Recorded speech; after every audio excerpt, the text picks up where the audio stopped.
ये कहानी है 1938 की। कैरली नाम के एक आदमी की हंगेरियन आर्मी में, और वो उस कंट्री का बेस्ट पिस्टल शूटर था।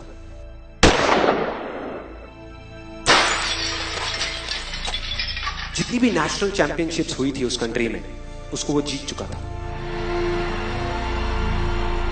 और सबको ऑलमोस्ट कंफर्म था कि 1940s में जो ओलंपिक्स होने वाले हैं उसमें गोल्ड मेडल केरली को ही मिलेगा।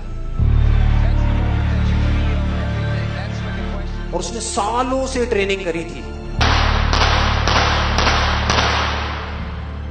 उसका एक ही सपना था, एक ही फोकस था कि मुझे अपने इस हाथ को दुनिया का बेस्ट शूटिंग हैंड बनाना है, बेस्ट बनाना है, बेस्ट बनाना है। और वो कामयाब हो गया, उसने बना लिया बेस्ट शूटिंग हैंड। सिर्फ 2 साल का फर्क था। 1938 में एक आर्मी का ट्रेनिंग कैंप चल रहा था। क्योंकि वो आर्मी में था तो एक एक्सीडेंट हो गया। उसके उसी हाथ में जिससे उसने गोल्ड मेडल जीतना था, उसमें एक हैंड ग्रेनेड फट गया और वो हाथ चला गया। जो उसका सपना था, जो फोकस था, सब खत्म।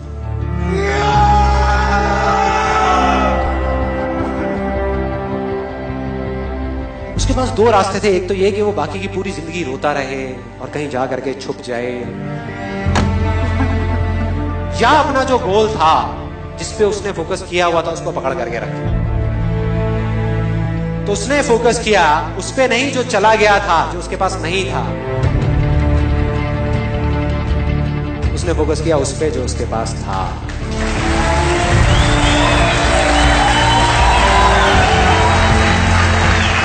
जो उसके पास था। और क्या था उसके पास में? एक लेफ्ट हैंड, एक ऐसा हाथ जिससे वो लिख तक नहीं सकता था। 1 महीने तक उसका हॉस्पिटल में इलाज चला इस हाथ के लिए, और सही 1 महीने बाद अपनी ट्रेनिंग शुरू कर दी इस हाथ की।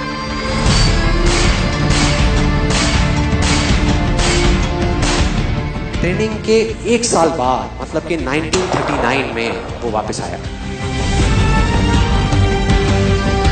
नेशनल चैंपियनशिप्स हो रही थी वहीं पे हंगरी में, और बाकी भी बहुत सारे पिस्टल शूटर्स थे वहां पर।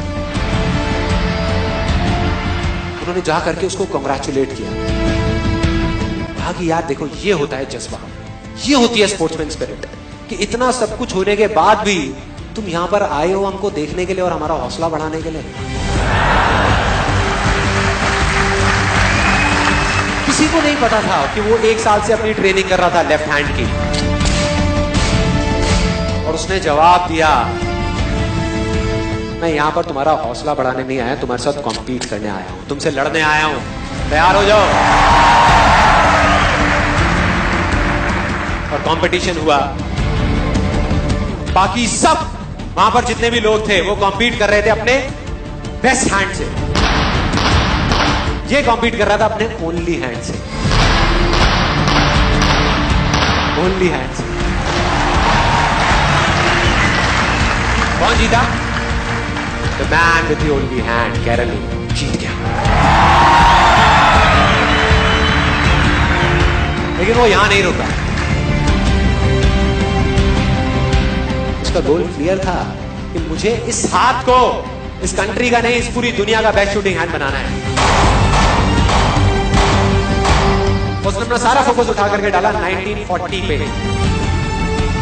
जब ओलंपिक्स होने वाले थे। लेकिन 1940s के ओलंपिक्स कैंसिल हो गए वर्ल्ड वॉर की वजह से।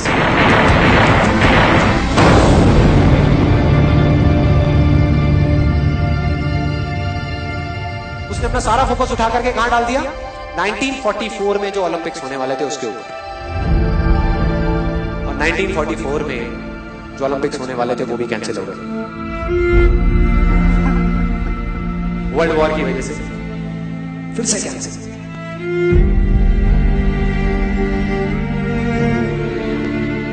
उसने अपना सारा फोकस उठा करके डाल दिया 1948 के ओलंपिक्स में।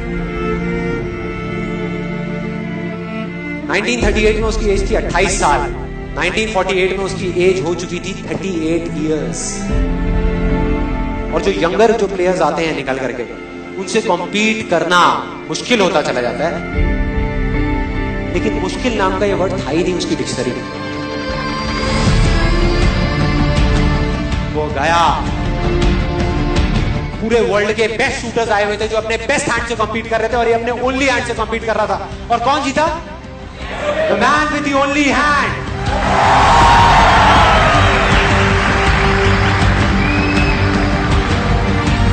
लेकिन वो तब भी नहीं रुका। 1952 ओलंपिक्स, दोबारा कॉम्पीट किया उसने, और इस बार गोल्ड मेडल कौन जीता? गैरल ली।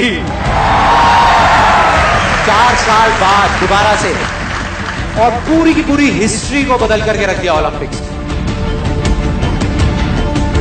इस पर्टिकुलर कंपटीशन में उससे पहले किसी भी एथलीट ने लगातार 2 गोल्ड मेडल्स नहीं जीते।